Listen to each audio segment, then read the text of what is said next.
Thank you for taking that away from me. This is the CAB call for May.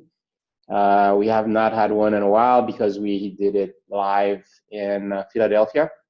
So this is good. We have a good set of speakers and a lot to talk about. So let's get straight to it with Swarna from CFF. She has a nice update from Ben. So maybe go ahead, Swarna. Yeah.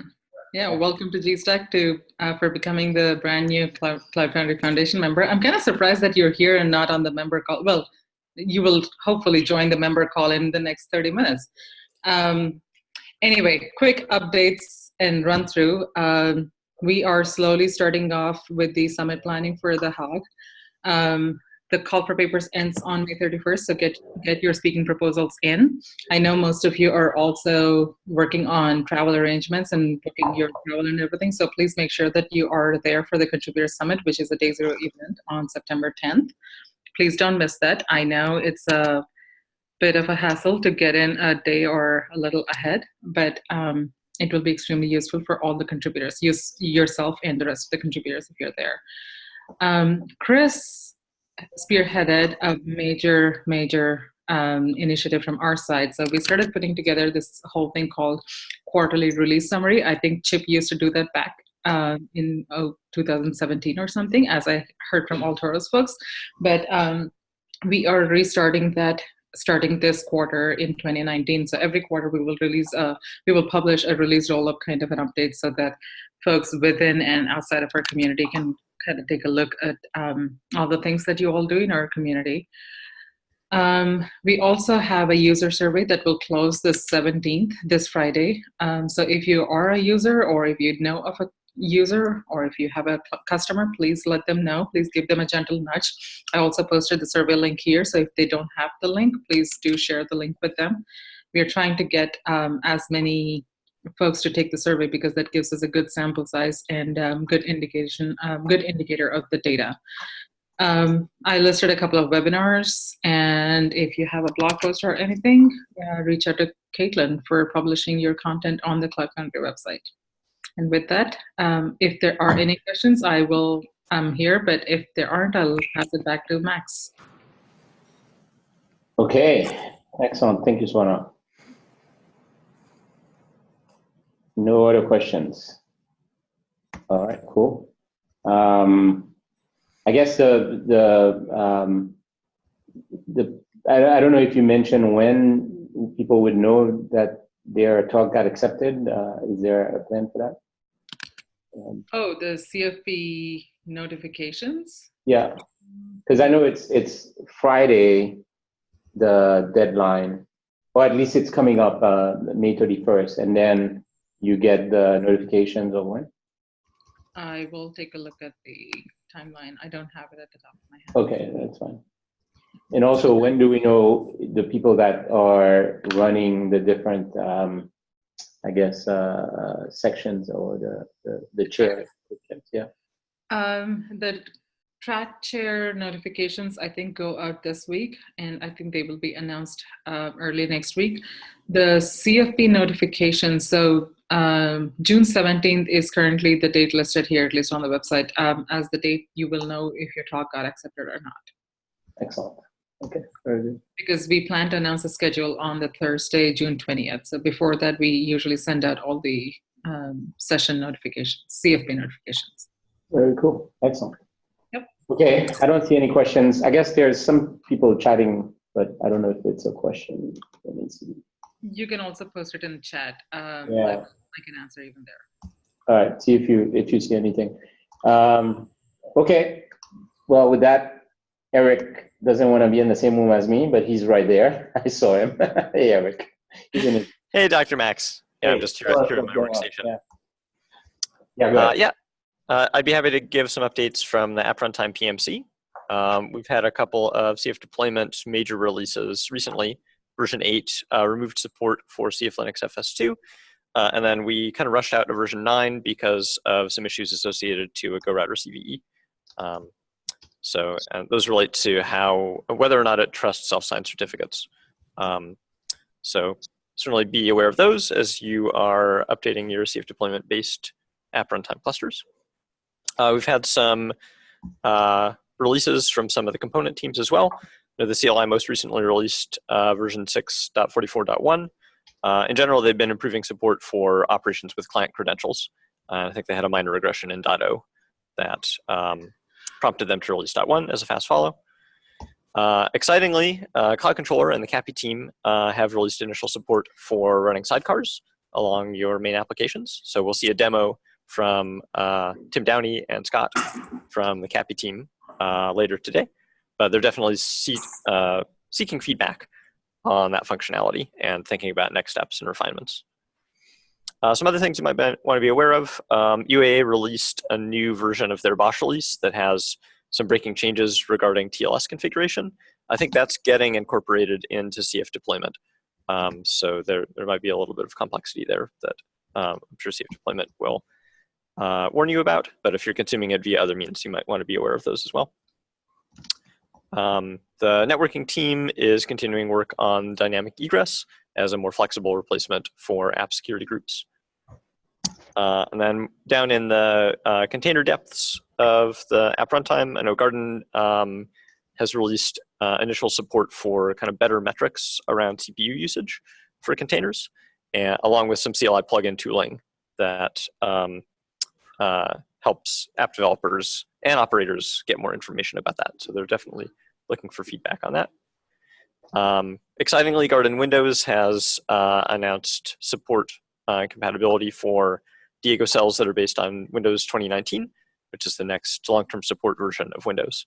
And that's going to unblock some more refinements around the Windows container operations. So I think we'll finally be able to get decent controlled shutdown of app containers on Windows, which has been a little bit of a feature gap compared to Linux.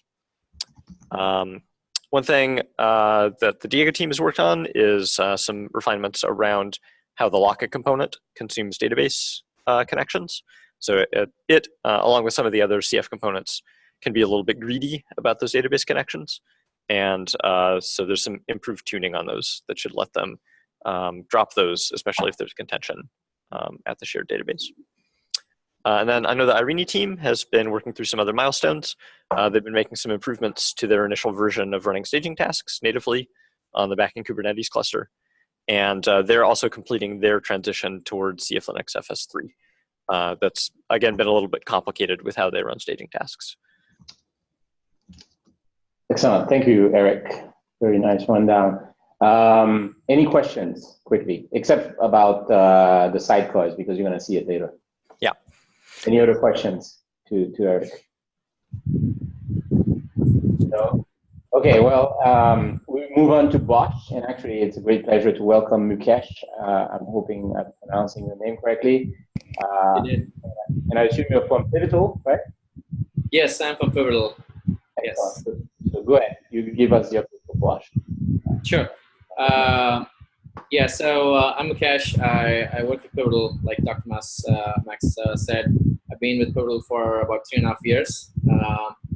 I joined the Bosch team a few months ago, and I joined at the time when we split the team into two. One is Bosch Director, and that's a team that Morgan PMs, and I'm PMing the Bosch Systems team.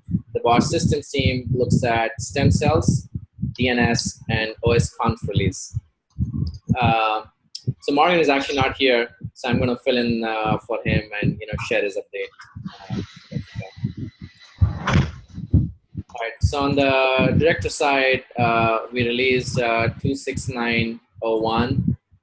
The 269 release itself has the major feature of pre-stop lifecycle hook.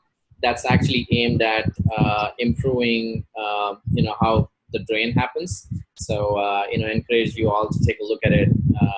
It's something that we hope the release authors can take advantage, of. The other minor things, we added a exported from section in the release manifest to be more explicit about the stem cell and the version that the release is compiled against, specifically for the compiled releases. The OpenStack CPI team added a parallel resurrection functionality. We are starting to, the director team is starting to make improvements on how the Bosch start, stop, recreate commands work in a way that in past, like running those commands have often surprised the user in terms of how they act and the impact that it makes. Trying to step back and look at the user experience and make improvements on that part. And then finally, working on removing the support for V1 manifest. If you have if you have questions on the director part, I'd encourage you to attend the Bosch PMC meeting. I think we started doing that about 3 months ago. And the next one is actually tomorrow at 8 a.m. So that's the director update. The systems update, the team that I PM, we could a 1.11 DNS release. I think it's been 3 weeks ago. And it has a support for per job link healthiness. You can find the details on what exactly it means and how to use it in a link that I have it here, which is the release link. It has a RFC on what the solution looks like. Excitingly, we also cut a new Xenial stem cell line 315, which is needed if you want to take advantage of the Director 269, which has the pre-start lifecycle hook. Other two things that we are exploring. One is already in progress is exploration of bionic stem cell. We know Xenial is still supported.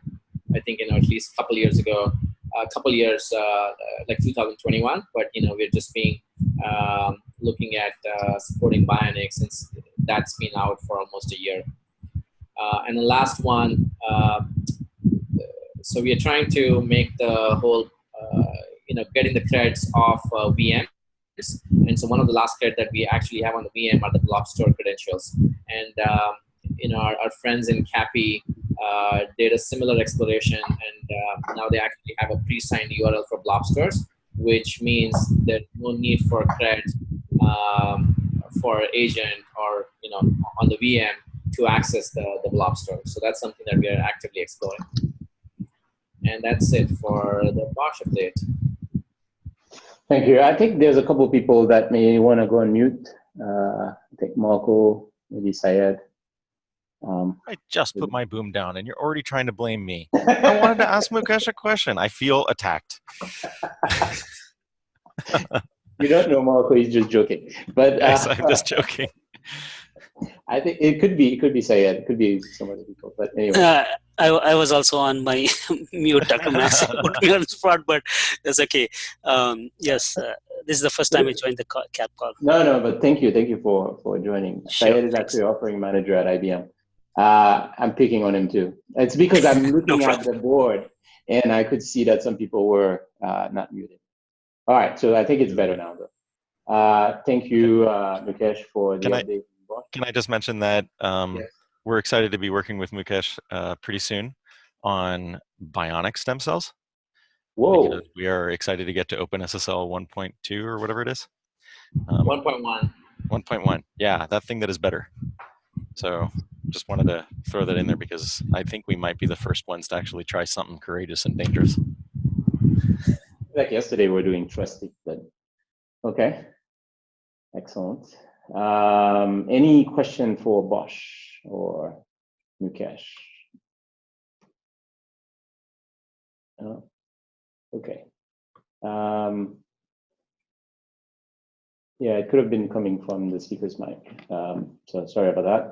All right, so I pinged the folks from Service Broker API, and I'm not hearing anything back. So at some point, we'll have to figure out if we want to just remove them here or find who can give us an update on Service Broker. Because it's certainly an important part of Cloud Foundry, but we have not heard from them forever. So it's a to-do on me. And maybe Swana, if you can help me on this, that would be greatly appreciated, just because I have limited reach in terms of who I can contact or I know. But I did ping Doug Davis from IBM, so I'll figure out who, at least at IBM, is supposed to be replacing. Yeah, I'll check with Matt as well. All right, thank you very much. Yep. For extensions, there's a few updates. So the app autoscaler is now a Stratos UI extension. this fits into the Stratos view of having extensions, so you could add different tabs. So if you haven't looked at their version, you may want to check it out. And then also they added a bunch of different features like metrics and Prometheus health endpoints and so on. Stratos itself is at version 2.4.0, and they're looking for new updates, kind of new features. And I've been chatting with them, so we'll, I guess maybe hopefully next time we can have an idea of what they're doing. The Abacus project is getting to some end of life, and the team is working on a blog post on, essentially, if you want to take it forward or if you're still using it, what you want to do. It's a bit disappointing in terms of having that happen, but the code is still there, and there might be some people using it. So we'll see if somebody else wants to take it over. The SAP team plans to do their essentially a proprietary version. So this is a case of, it didn't work out to have a public,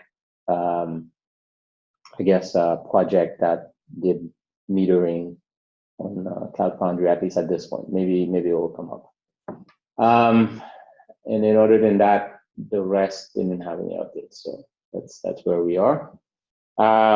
Let's see if we have any questions on anything so far.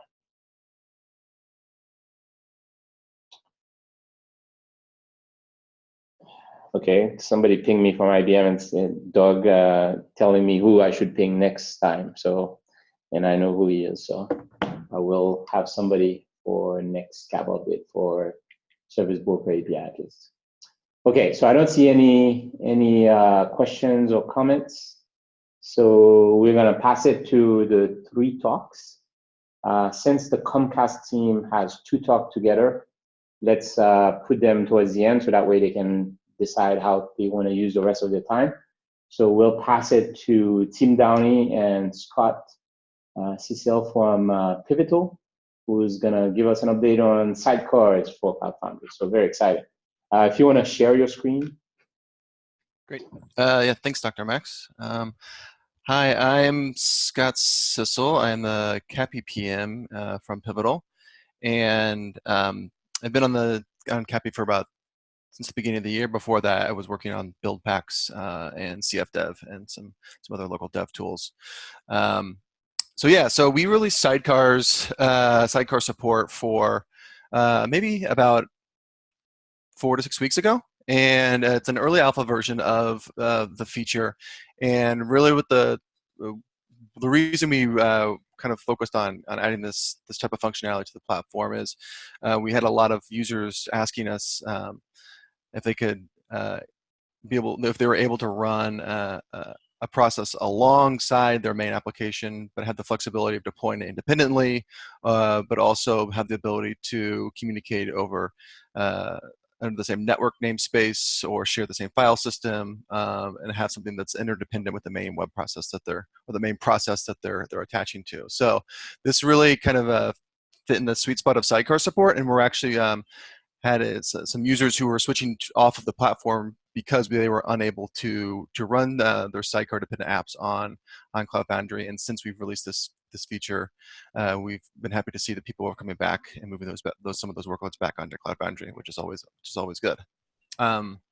So this demo that I'm going to go to show today focuses on deploying a configuration server alongside your main web process. And the script that I'm going through is already posted on the Cloud Foundry blog. So if you want to either follow along or want to see this and run through this afterwards, all the material will be located there.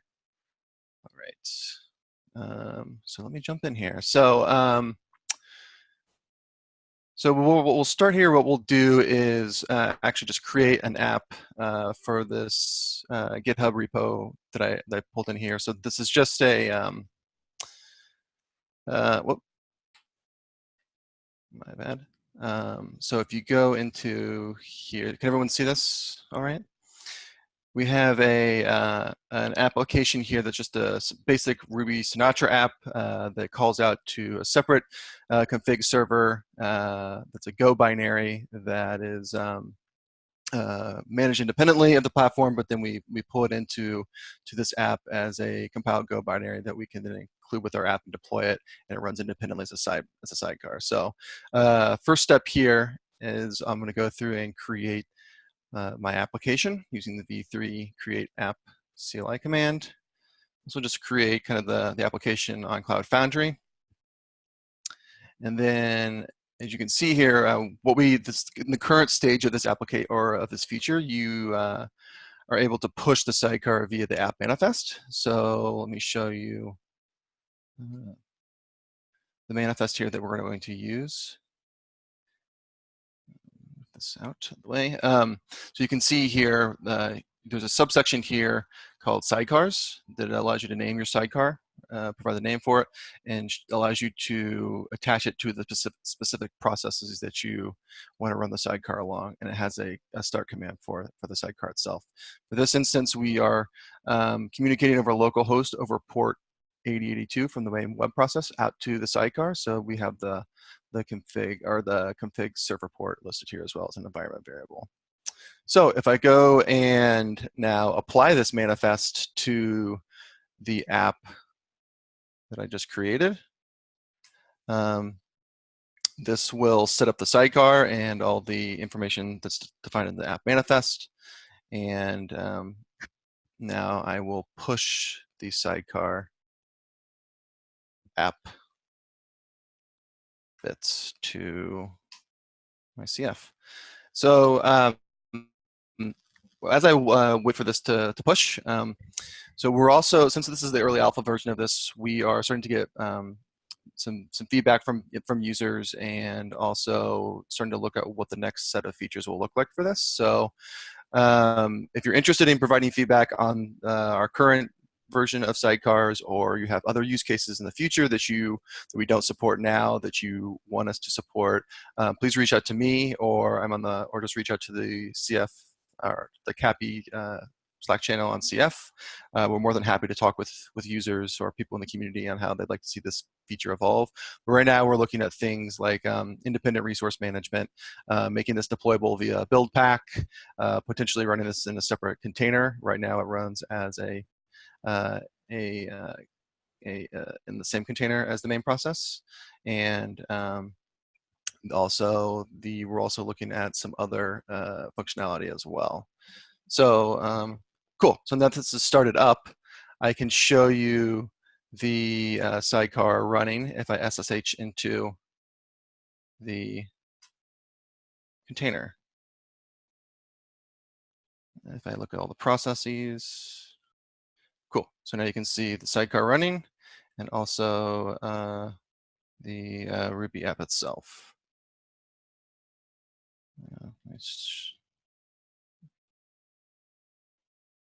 There you go. Cool. And you can also see that it is listening on a separate port as well. You can see the port that it's listening to, and then the Ruby app is listening on that as well. And if I navigate to the app that I created, let me find the URL. You can see this, the main Ruby app here. And then if I go for demo purposes, we put an endpoint to show the configs actually coming from the sidecar process. So now you can see the configs that are coming over. And now you can also see when I run CF logs on this, you can see when I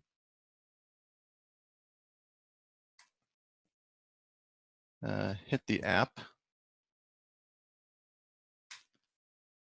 you can see we have an out now for not only the sidecar that's being hit, but then the web process itself. So we were able to kind of tag things independently, so you can actually see what traffic is going to the sidecar and what's going to the main web process. And then additionally, what we have here is we do allow, with the sidecar feature, when the main app or the sidecar app goes down, Diego auto restarts it, so you are able to keep the apps healthy, sidecar and main app itself. So if I kill the config server, you can see it run down and then automatically start back up. Cool. Awesome. So that's all the demo I have for here. Are there any questions for me or for Tim Downey, who's our anchor, who can probably handle some of the more technical questions? Yeah, I have a question. Can a sidecar application, can it be a short-lived process, or does it have to run, be constantly running? Go ahead, Tim. Yeah, with what we have currently, they have to be long-lived processes. So they set up like a PID health check with Diego, and if that PID ever goes down, then Diego will reschedule the container. But we have gotten some feedback around like making a distinction between like initialization sidecars and these long-lived ones. But.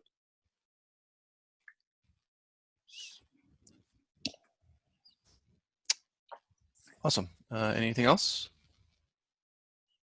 I have a couple questions. So one, I'm not sure if you mentioned this, you can have more than one sidecar, or? Yeah, so you can run as many sidecars as you would like. You can attach them to multiple, single sidecar to the multiple processes that will be deployed as a sidecar for each of those processes. So you, as I kind of showed in the app manifest for the processes that you list out, that's just a comma delimited list. So I could add, if I had multiple processes running, I could just put all those processes that I wanted to attach it to. Or if I wanted to deploy multiple sidecars, I can just add more to that list in the app manifest. Cool. And when you do a CF scale, the scaling creates a new version of your application and also a new sidecar, right? Yes. And right now they're not independently scalable. They scale together. But in the future, we're looking at making resource constraints and scaling independent. Oh, I see. So you'd be able to increase memory for the sidecar by itself? Yeah. Awesome. We're currently validating if that's a big user pain for people. I see. But right now, it would share whatever resource. Correct. Yeah. Cool. One more question, and I guess this is more of to give people ideas. What use cases you guys have heard from the different current users that they could not do without this new feature, this sidecar feature? Yeah, so like this instance of like a config server is a pretty big one. So being able to keep credentials independent of a main app, and then also using kind of like as a kind of a proxy to intercept a request to an app and run some type of processing around that. It's very similar to kind of the Envoy case as well, but it's something that people want to have a little bit more configuration over via the app dev experience. And I'm trying to think of some other things that we've heard. Another thing specifically like APM agents running alongside instead of having to be deployed and being dependent on your application itself via the build back. It can be managed independently. Tim, are there any other ones that you can remember?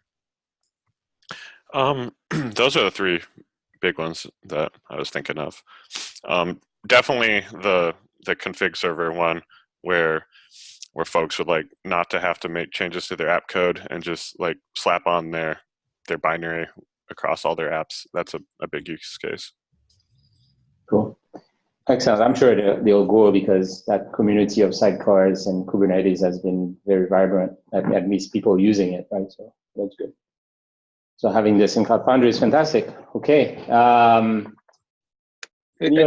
quick question. So on a memory management, because it is running on the same container, and you're saying just slap another process there, so they now compete for the same memory. And if Java build pack calculates memory for Java, that might be a problem.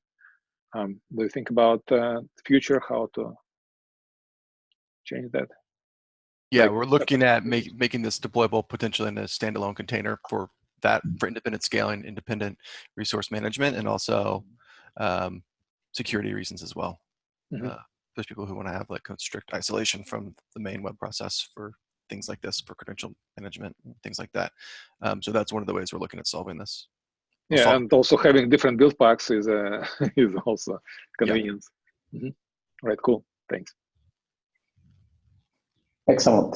Any other questions? Last call, I guess.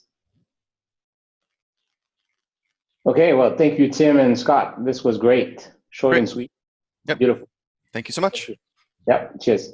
Okay, so I guess, Sergey, you want to introduce your team and the different projects that you're going to talk about? Yep. Sergey Matashkin from Comcast, and we are a big company with a lot of Cloud Foundry foundations, with some growth pain that we came through. And we are investing and in connecting, in a creating an environment where people can deploy the application in multiple foundations and have more enterprise rather than run on a single one. And we have a couple of projects that we want to present to you guys. They are on an initial stage, so they are not really mature, not ready for prime time production, but we would like to introduce and maybe get feedback and any ideas on a collaboration. And from this point, I want to pass to Adam, and Adam will talk about the first project and then get to the second one. Right, Adam, can you take control? Sure. Thank you, Sergey. Okay, so the first thing we're going to talk about, or I'm going to talk about, is Cloud Foundry and secret management. And we want to talk about it here with you all so that Cloud Foundry app developers in the future don't have to talk about it. They don't have to worry about it. And so what do I mean by secret management? So secret management is when you need to store, access, or distribute secrets. A secret being a token, a password, credential, anything that needs to be private. So as an example, a Cloud Foundry application, it might need a password in order to access a database. So the means by which that app gets that password is secret management. And so our goal is we'd like to make secret management really, really easy for Cloud Foundry applications by getting rid of a lot of the complexity that exists today, but still maintain a high level of security. So ideally, an app can care and know as little as possible about how it gets its secrets. And it's worth mentioning that other platforms like Kubernetes, they've come up with some nice solutions to this sort of problem. And we'd like to replicate that in Cloud Foundry. So the good news is that a lot of the technologies already exist. Obviously, Cloud Foundry is awesome and it works great. And there's this other project called Vault that also is really great. And we'd like to build upon those two technologies. And so briefly, in case you're not familiar with it, Vault, it's an open source project. And within your organization, it can act as a central store for all of your secrets. You can sort of think of it as a key value database, but with a lot more tools and functionalities built around it that make it ideal for secret management. There's also a lot of client libraries that already exist for Vault in many different languages, and there's even frameworks like Spring Boot that are aware of Vault. So Vault is great, and it gets us close to this goal of easy secret management. A Cloud Foundry app can use Vault in a couple different ways. One of the ways is to use the Vault Service Broker. So this already exists today. And this can work depending on your use case. But at least here in Comcast, we've run into some serious limitations and issues, which prevent us from being able to use it like we would like to. The other way that you can use Vault from Cloud Foundry is just have your Cloud Foundry use one of those client libraries and communicate directly with Vault. And this is great because you're not restricted by this intermediate proxy layer. You're communicating with Vault directly, so you can use all of Vault's full features. So that's great, but what is the drawback? Or what's the problem? So the main problem that we've run into is when it comes time for your application to authenticate with Vault.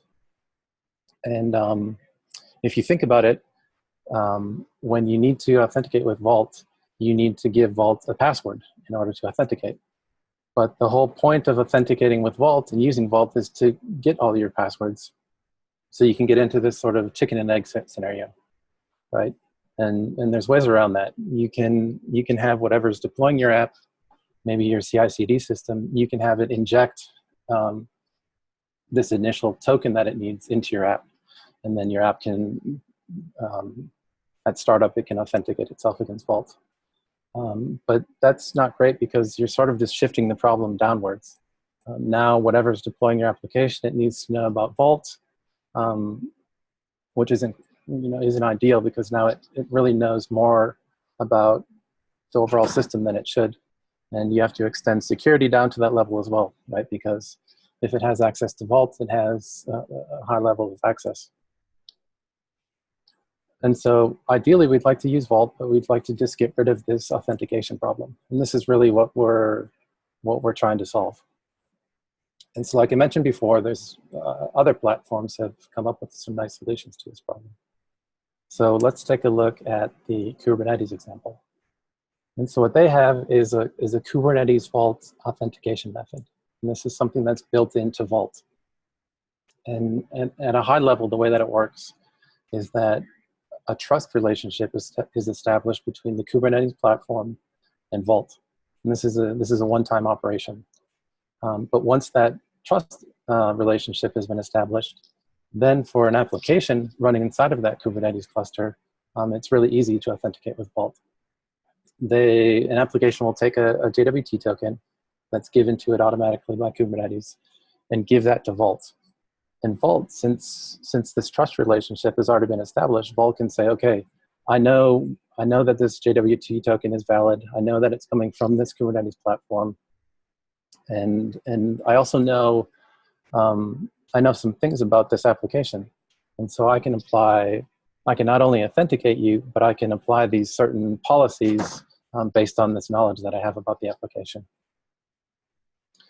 So that's the Kubernetes example. And what we're proposing and what we'd like to do and what we've started doing is to replicate this, but in the Cloud Foundry world.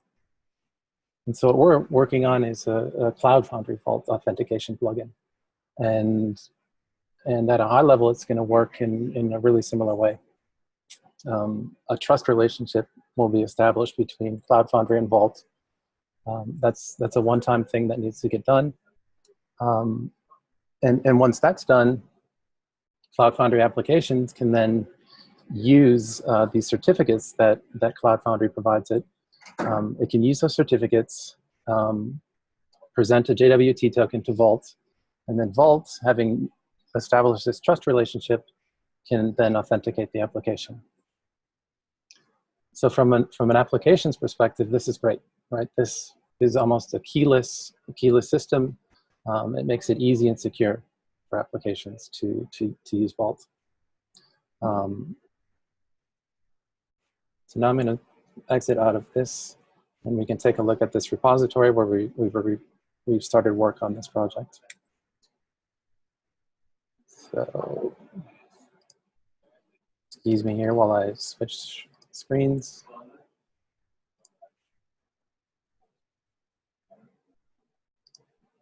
Chrome, okay. Okay, so this is the repository that we were working out of. Everything we're doing is done in this repository. Like Sergey mentioned, it's still a work in progress, but we'd like feedback, we'd like interaction. So this is a place to do it. And Ray in a second is going to give a demo, but before he does that, I'll just describe at more of a lower level how this plugin is going to work.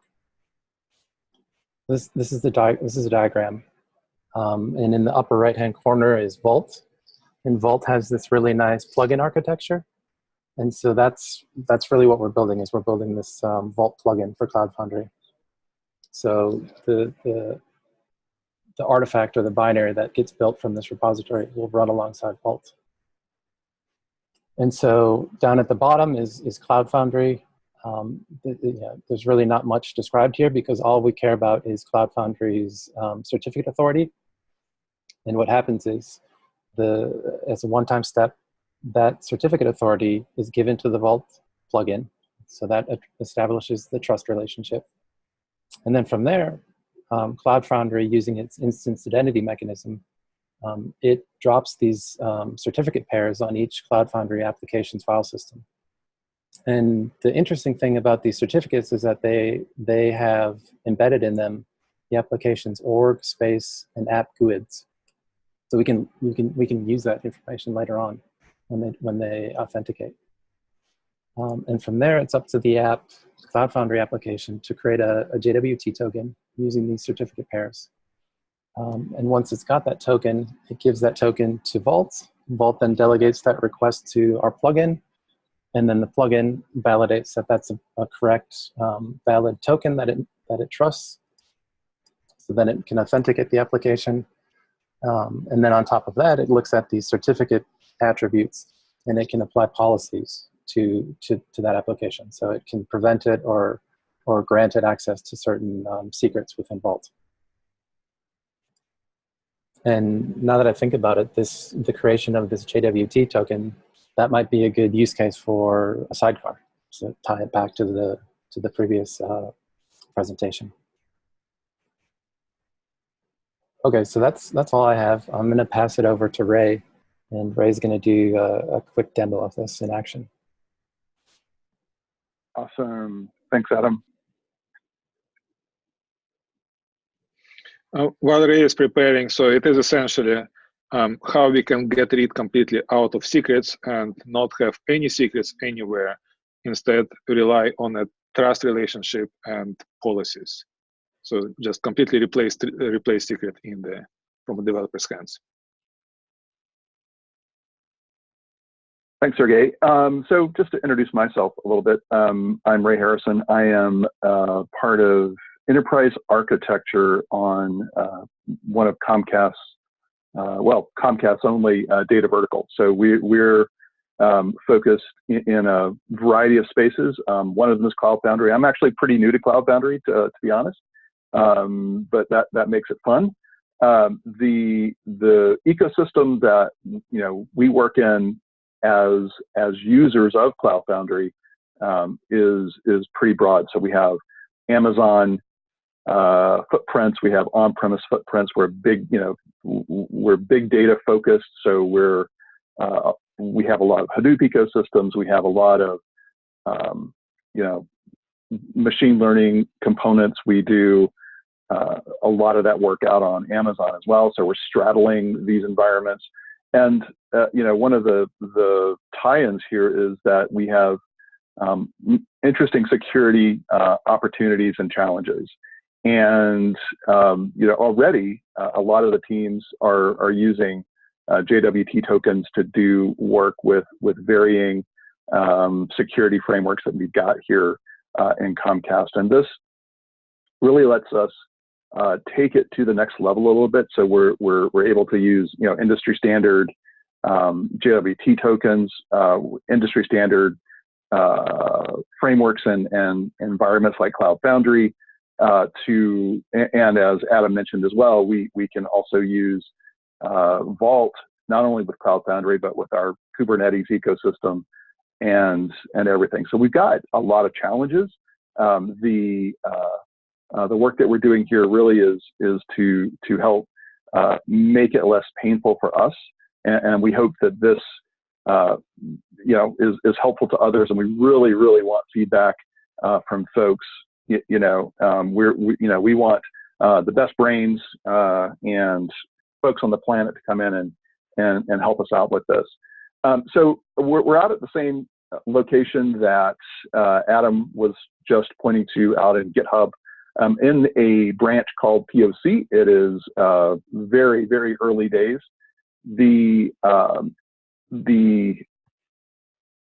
demo itself is literally seconds, which is great because that's how easy we want it to be, right? And so we want developers to not have to think too hard, right? They've got a lot of other things on their minds and on their plates. So we want to make sure that what we're doing helps that, right? It's we want productive developers, and we want very fast turnaround time on new features and things. So that's the goal here. And this is a slightly different README here, but I did want to walk through, basically how things get set up. It's pretty straightforward. On the Vault side of things, you have to register the plugin with a couple of steps, enable it, and then do what Adam was talking about. So start on the Vault side, establishing that trust relationship with the certificate. And once you've done that, and once you've gotten a certificate authority certificate in place, well, then it's pretty straightforward to begin setting things up. In the examples here, we have setting it up for organizations and for spaces. And in this example, we'll have the names of the policies that we want to associate with the org and spaces. And once you have that, we've also included within this particular POC capability essentially a JOT token generator. You can do a variety of things with it. You can deliver it to a file, specific location, or you can spit it out to the command line and standard out. So some flexibilities there. You can put in string delimited policies, because the JOT token has a couple of things. So it does have the certificate that the instance certificate that includes the organization and space and app UUIDs. Also it includes in our particular example here, it includes policies associated with those that we want to utilize for our particular application. And then once you do that, you can, and there are many ways to get this information from Vault. One of them is at the command line, and that's going to be the focus of the demo today. But once you do that, you pass it the JOT token, and then you get back tokens from Vault that applications, Spring Boot or other applications can jump right in and immediately start using the resources that they're trying to access.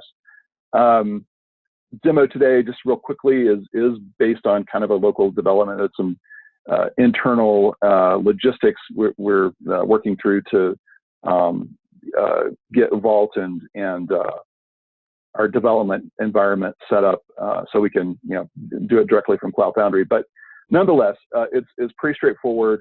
You build everything's in Go, and you build out the module. In this case, this is local, so we've started up a local Vault ecosystem. Do the registering like we showed above. We enable it like we showed above. To do it locally, you get the instance keys directly from, for example, this is just one example of how to do it. And of course, with your local environment, you'll want to have equivalents of CF instance key and CF cert instance cert as well. Once you do that, you generate your JOT token, and then you log in, and as I'm showing here, you get back that the token that applications like Spring Boot, for example, can use. And I'll do so this is literally I'll do two things. One, I'll just most of this is pretty sunny day, but let's do, whoops. All right, a little easier to see.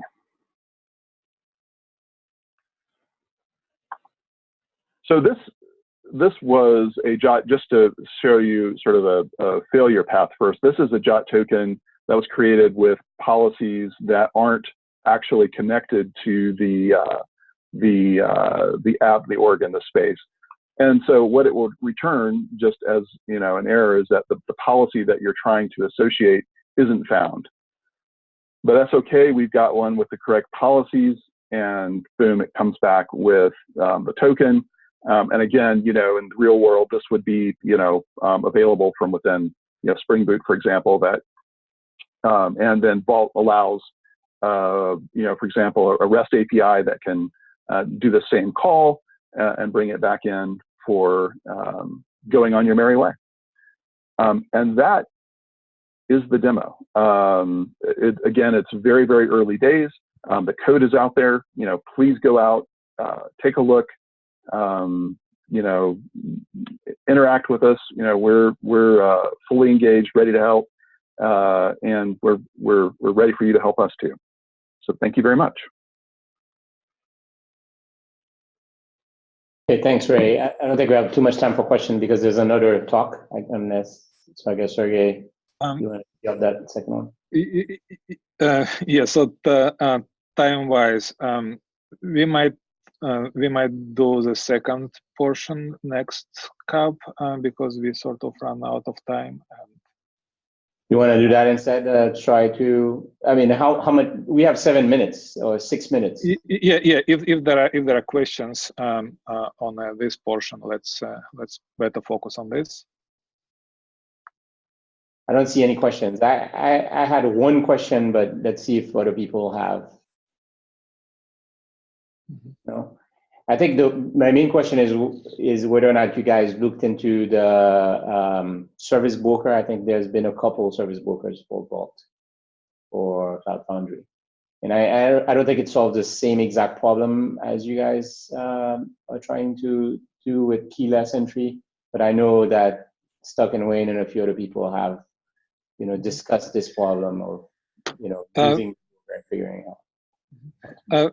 Yeah, so service broker is the first thing that we start to look on, and unfortunately we had to move out of that path because service broker interface has bind and unbind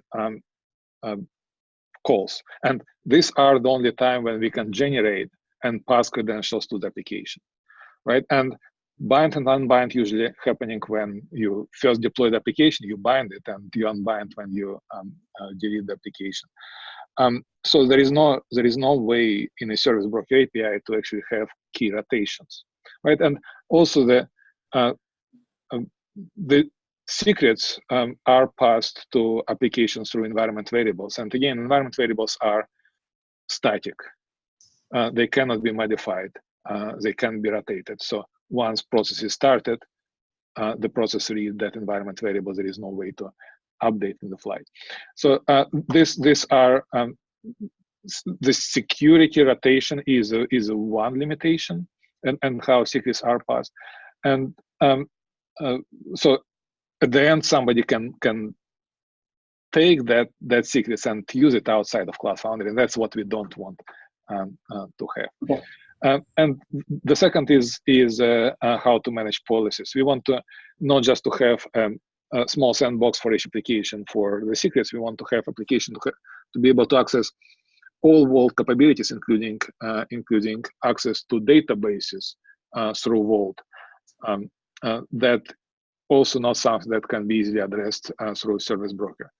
And we really wanted to do is completely passwordless, secretless access to the environment and implement it all the way.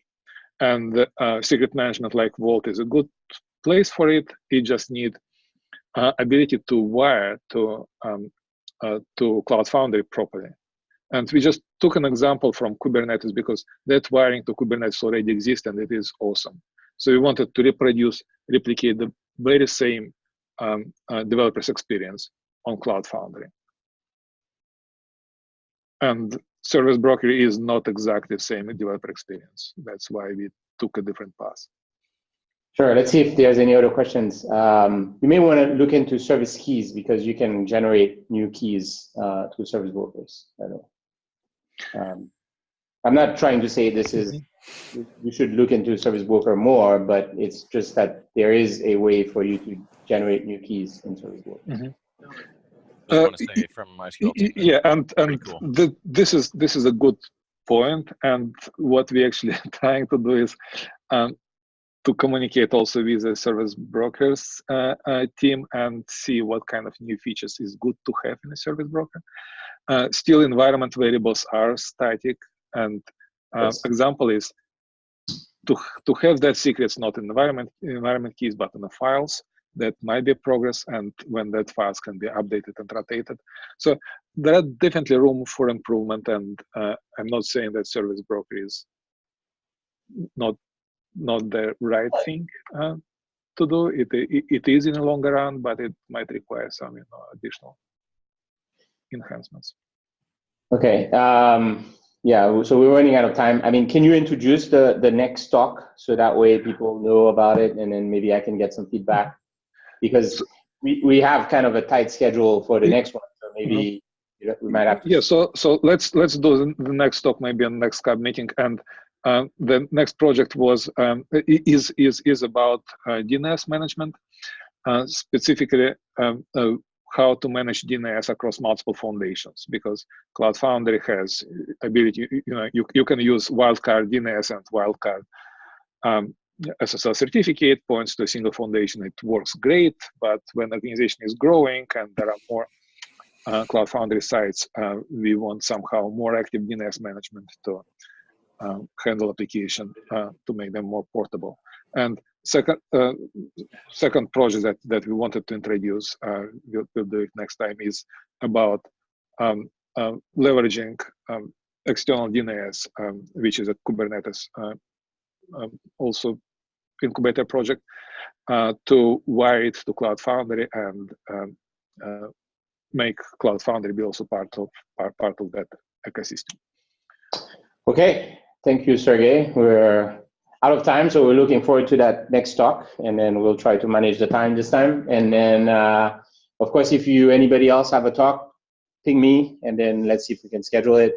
There's already a couple more talks coming, but we'll figure it out. But certainly, Sergey and team, thank you for that, and Scott and Jim. So thank you. We'll talk to you guys next time. Cheers. Bye, everybody.